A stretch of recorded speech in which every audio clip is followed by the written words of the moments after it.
परम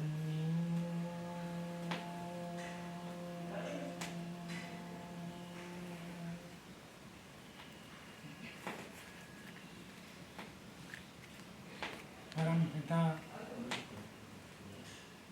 परमात्मा की महती कृपा से हम सब मनुष्य जीवन को प्राप्त करते हुए कैसे मनुष्य जीवन हमारा सफल हो, श्रेष्ठ हो, सार्थक हो, उसके लिए प्रयत्न कर रहे हैं। मनुष्य को जीवन में उन्नति करने के लिए सतत प्रयत्न करने की आवश्यकता है। अवनति के लिए कोई प्रयत्न की आवश्यकता नहीं है। सामान्य नियम होता है कि जहाँ पर विधि होता है वहाँ पर निषेध होता है। अब सब लोग हम दूध पीते हैं, दही खाते हैं, तो विधान हो तो दूध दही खाने से पीने से शरीर में शक्ति बल बढ़ता है। तो मान लीजिए किसी को जुकाम हो गया तो उसको मना कर दिया जाता है कि आपको नहीं पीना। विधि था सबके लिए, लेकिन जो व्यक्ति रोगी हो गया उसके लिए निषेध कर दिया कि आपको नहीं करना। तो मीमांसा आश्रम में एक गंभीर प्रश्न है कि मांसाहार का निषेध किया गया है, मांस नहीं खाना चाहिए, तो विधान कहाँ है? जैसे दूध पीने का विधान है, दही खाने का विधान है, घी खाने का विधान है, यज्ञ करने का विधान है, तो विधान हो तब निषेध होता है। मांस खाने का विधान कहाँ है? उन्होंने कहा स्वाभाविक रूप से जीवा के लालसा से व्यक्ति पाप कर्म की ओर प्रवृत्त हो जाता है, तो इसलिए उसको निषेध किया गया। प्राप्ति के लिए कोई विधान नहीं है, लेकिन निषेध करना पड़ रहा है। क्यों करना पड़ रहा है? प्राप्ति स्वाभाविक है। शरीर को और वस्त्र को हम मलिन करते नहीं हैं। शरीर हो अथवा वस्त्र हो, ये अपने आप मलिन हो जाते हैं, इनको हमें शुद्ध करना पड़ता है। ऐसे ही चित्त को, अंतःकरण को पवित्र करने के लिए सतत प्रयत्न करना आवश्यक रहता है। जो व्यक्ति उसके लिए जागरूक नहीं है, अन्य कितने भी कार्य करे, कोई अच्छा कार्य बहुत है, लेकिन इन सब अच्छे कार्यों को करते हुए चित्त की मलिनता को यदि दूर करने के लिए हम प्रयत्न नहीं कर रहे, तो जीवन में कोई विशेष उपलब्धि को हम प्राप्त नहीं कर रहे।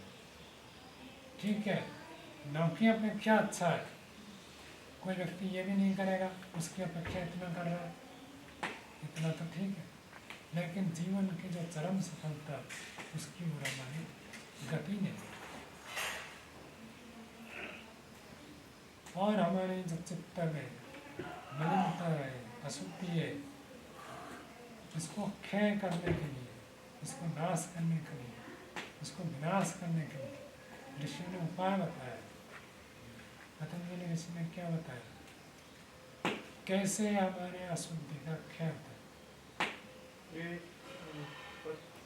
कैसे होता है? युगांगानुष्ठान अशुद्धि क्षय। योग का अंग का अनुष्ठान करने से अशुद्धि क्षय हो। दूसरे पाद का यह 28वां सूत्र है। तो सबसे बड़ा आवश्यक है योग के अंगों का अनुष्ठान करना। योग के अंगों का अनुष्ठान यदि हम नहीं करते तो अशुद्धि का क्षय नहीं होता। पढ़ना, पढ़ाना, ज्ञान उपासना करना और यज्ञ करना, सेवा परोपकार करना, ये सब कार्य आवश्यक है। स्वाध्याय करना ये आवश्यक है, लेकिन जीवन में योग अनुष्ठान अनिवार्य है, इसका कोई विकल्प नहीं है। चाहे तो करे चाहे तो ना करे, ऐसे नहीं। अभी हम दर्शन शास्त्र पढ़ रहे, सब लोग नहीं पढ़ते, किसी की इच्छा है पढ़ेगा, किसी की इच्छा नहीं है नहीं पढ़ेगा। इन योग के अंगों के लिए ऐसे नहीं है, जिसकी इच्छा है वो करे, जिसकी इच्छा ना हो ना करे। ये ऋषियों ने विकल्प कर दिया, सबको यह अनिवार्य कर दिया। इसी से चित्त की अशुद्धि नष्ट होती है। और यदि योग के अंगों का अनुष्ठान नहीं करेंगे तो चित्त की अशुद्धि क्षय तो होना दूर की बात है, और अशुद्धि क्या हो सकता है, बढ़ सकती है। यदि योग के अंगों का अनुष्ठान नहीं करते अशुद्धि बढ़ेगी, वो अति आवश्यक है। परमात्मा ने हमको मन वाणी शरीर 3 साधन प्रदान किया, तीनों साधनों से योग के अंगों के प्रति हम अत्यंत जागरूक हैं। प्राय करके विद्यार्थी काल में एक विचार बना रहता है कि बाद में करेंगे, क्यों नहीं, ऐसी भावना रहती नहीं रहती। राहुल जी, क्या स्थिति रहती है? आपको लगता है कि मैं आज बैठकर योगाभ्यास करूँ और समाधि तक प्रयत्न कर लूँ? ऐसे नहीं है ना, है लगता है कभी कभी लगता है, जब थोड़ा स्वास्थ्य हो जाता है या विचलित हो जाते हैं तो छूट जाता है। स्वास्थ्य तो मुख्य कारण है, या फिर कुछ और चीज़ें बाधित हो जाती है, विचलित हो जाए तो भी छूट। भावना क्या रहती है, हाँ। हम कर नहीं पाते। देखो आज कोई व्यक्ति बैठकर चाहेगा कि मैं समाधि लगा लूँ, तो लगेगी क्या? आज के आज तो किसी की नहीं लगेगी। जो लंबे काल से अभ्यास करते आ रहे उन्हीं की समाधि आ रही है। लेकिन हमारी भावना क्या रहती है? अभी मुझे अवसर मिला है, इतना बढ़िया शांत एकांत वातावरण, और सबसे बड़ी बात है कोई उत्तरदायित्व भी नहीं है, पैसा की कोई चिंता नहीं है, बाहर की कोई चिंता नहीं है, इतना निश्चिंत अवसर आपको जीवन में कम मिलेगा। कभी आप सब कार्यों से निवृत्त होकर एकांत में प्रदर्शन में जाएंगे तो अलग बात है, नहीं तो ऐसा अवसर नहीं है। विद्यार्थी काल में विद्या ज्ञान के साथ साथ व्यक्ति योगाभ्यास में बड़ा पुरुषार्थ कर सकता है, क्योंकि उस समय वो निश्चिंत रहता है।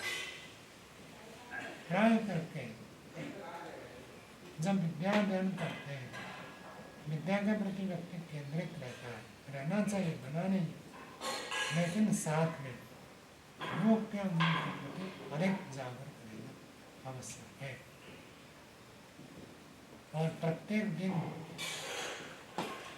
दोनों प्रकार के अंग को देखना आवश्यक है।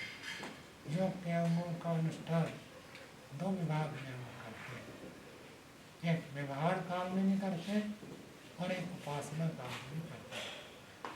व्यवहार काल में यम नियम का पालन करते हैं और उपासना काल में शेष 6 अंगों का अभ्यास करते हैं। ये ऋषियों का विधान है, इसी के प्रति अधिक केंद्रित होना चाहिए। एक व्यक्ति यदि व्यवहार में यम नियम के पालन प्रति पूर्ण जागरूक है और उपासना के समय आसन प्राणायाम प्रत्याहार धारणा ध्यान समाधि के लिए प्रयत्न कर रहा है, उसको खाने को मिले न मिले उसको दुख नहीं होगा,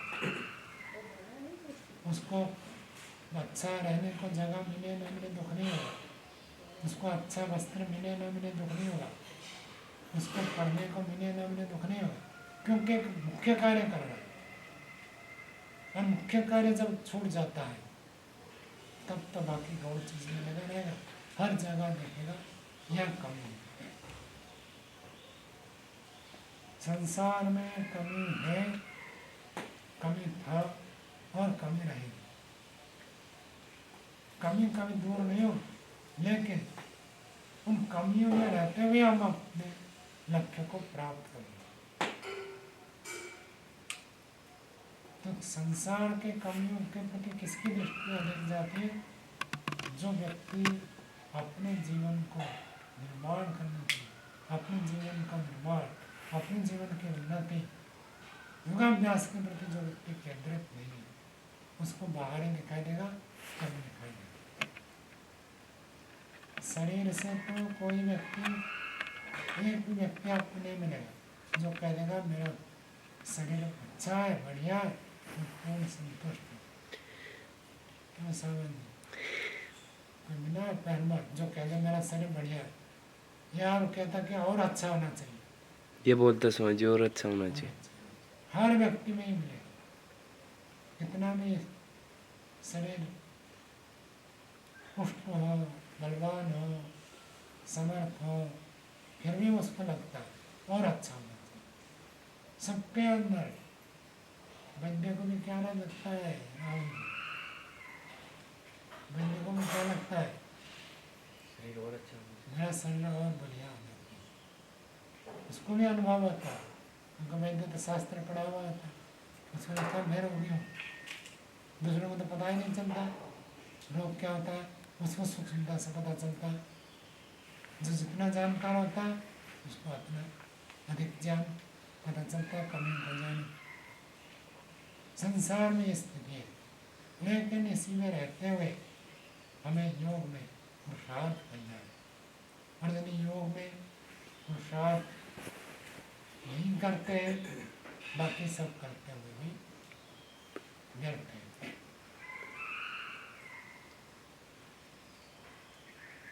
व्याकरण में कुछ उदाहरण बताए निरर्थक कार्य के लिए। उसमें क्रिया भस्मनी होतम, भस्मनी होतम, भस्म क्या किसको कहते हैं? तो ये जल नहीं बचे इसमें। राख, राख बन गया। और राख में को घी का अर्थ देना, क्या नाम है? कुछ नाम है। जब आग प्रज्वलित है उसमें आहुति डाले तब तक लाभ, यदि भस्म में हम आहुति डालें तो कोई लाभ नहीं, निरर्थक कार्य।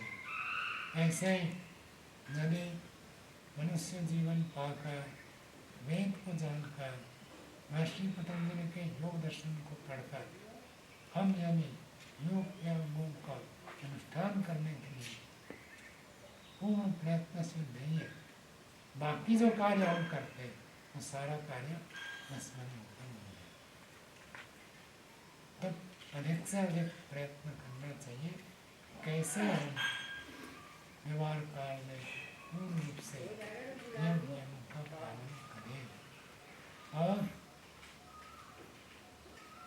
उपासना काल में श्रेष्ठ का यथाशक्ति यथा सामर्थ्य पूर्ण प्रयत्न करें कि उस योग को सफलता हो जाए। कल जो स्वामी आए थे, न्याय दर्शन कक्षा पूरी हो गई, तब फिर कह मुझे पढ़ाओ। हम देखो विद्या के प्रति उनकी कितनी उत्कंठा है, कितनी रुचि है। फिर कहे चलो अभ्यास करेंगे। इस अवस्था में व्यायाम को साधना का एक भाग मानते, खुद व्यायाम किया और मुझको करा कैसे करो, कितना समय, 1.5 घंटा। 1.5 घंटे के बाद कहे चलो ध्यान करते हैं। जो व्यक्ति इतने रुग्ण अवस्था में भी, ये जैसे आप लोगों से पहले आ जाते हैं, या आप में से कोई पहला आता है? स्वामी से पहला, स्वामी जी सबसे पहला है। जीवन में जिसको हम महत्व देते हैं, अंत समय में भी उसी में हमारी रुचि बनी रहती है। स्वामी सत्यवती जी को भी मिले, कोई भी अतिथि आए, विद्वान आए, चलो बैठो, शास्त्र की चर्चा करेंगे, योगाभ्यास की बात पूछेंगे, ईश्वर परिणाम की बात करेंगे, अंत तक। तो इसको जीवन में हमको महत्व देना आवश्यक है। बाकी कार्य तो दुनिया में होता है, दुनिया में कार्य कभी समाप्त न हुए न होंगे। हम कार्य करेंगे तो संसार का परिवर्तन हो जाएगा, नहीं करेंगे तो नहीं होगा, ऐसी बड़ी बात नहीं। संसार का उपकार करना चाहिए, संसार में सेवा करनी चाहिए, लेकिन सेवा करते हुए हमारा प्रयोजन क्या है? चित्त की निर्मलता। चित्त की निर्मलता के अलग अलग उपाय, योगाभ्यास, साधना, ये एक उपाय। शास्त्र को पढ़े, स्वाध्याय करे, स्वयं को अध्ययन करे, आत्मनिरीक्षण करे, शास्त्र के साथ जोड़े, तब भी चित्त शुद्ध होता है। और सेवा परोपकार करने से भी चित्त की निर्मलता बनती है। सेवा का उद्देश्य संसार का उपकार कर देना नहीं है। विद्वानों ने बताया सेवा का प्रयोजन होता है आत्मशुद्धि, अंतःकरण की शुद्धि, चित्त की निर्मलता, चित्त शुद्धि। और जो सेवा करके बदले में कुछ प्राप्त करना चाहता है वो तो व्यापार होता है। प्रचार करेंगे पैसा के लिए, सुख सुविधा के लिए, साधन के लिए, वो तो व्यापार है, वो सेवा नहीं है। लोगों का उपकार किया, बदले में कुछ लेना था, भगवान लेने की इच्छा की, तो भी वो दोष नहीं। निष्काम भाव जब व्यक्ति परोपकार करता है तब चित्त निर्मल होता है, पवित्र होता है। तो संसार में हम कार्य करेंगे, बनाएंगे, विद्यार्थियों को भी प्रत्येक दिन कुछ न कुछ सेवा कार्य अवश्य करना चाहिए, लेकिन सेवा कार्य का प्रयोजन होना चाहिए।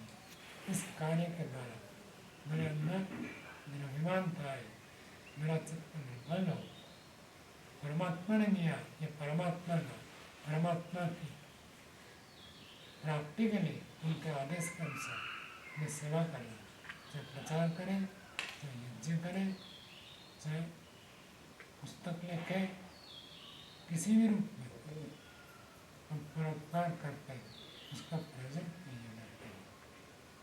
इसलिए समर्पण में भी यज्ञ के बाद यह समर्पण करते हैं, प्रार्थना करते हैं, उसका प्रयोजन यही है मैंने किया, ये भाव आते हैं, अहंकार की पुष्टि होती है। मैंने किया कि ईश्वर के आदेश का मैंने पालन किया, बस ऐसे भाव रखते हैं तो अहंकार पुष्ट नहीं होता। हम सबको जीवन में योगाभ्यास के लिए अत्यंत प्रयत्न करना चाहिए, और यह एक सुंदर अवसर हमको प्राप्त है।